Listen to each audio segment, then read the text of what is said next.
Psalm 45.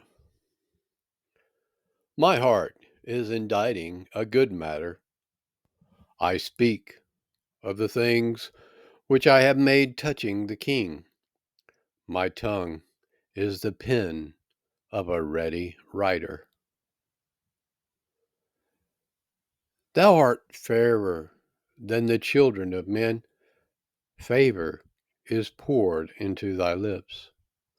Therefore Elohim hath blessed thee forever. Gird thy sword upon thy thigh, O most mighty, with thy glory and thy majesty.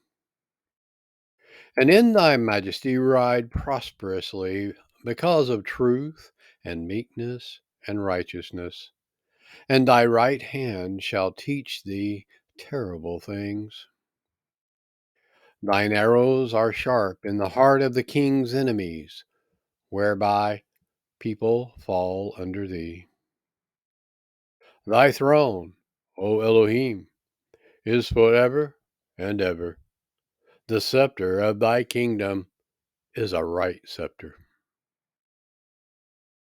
Thou lovest righteousness and hatest wickedness.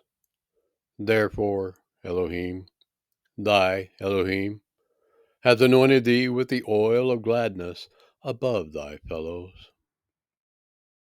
All thy garments smell of myrrh and aloes and cassia out of the ivory palaces whereby they have made thee glad. King's daughters were among thy honorable women. Upon thy right hand did stand the queen in gold of Ophir.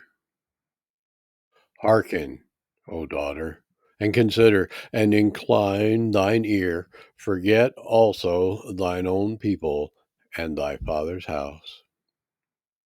So shall the king greatly desire thy beauty, for he is thy master, and worship thou him.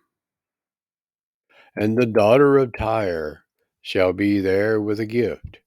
Even the rich among the people shall entreat thy favor. The king's daughter is all glorious within. Her clothing is of wrought gold. She shall be brought into the king in raiment of needlework. The virgins, her companions that follow her, shall be brought unto thee. With gladness and rejoicing shall they be brought. They shall enter into the king's palace. Instead of thy fathers shall be thy children, whom thou mayest make princes in all the earth. I will make thy name to be remembered in all generations. Therefore shall the people praise thee forever and ever.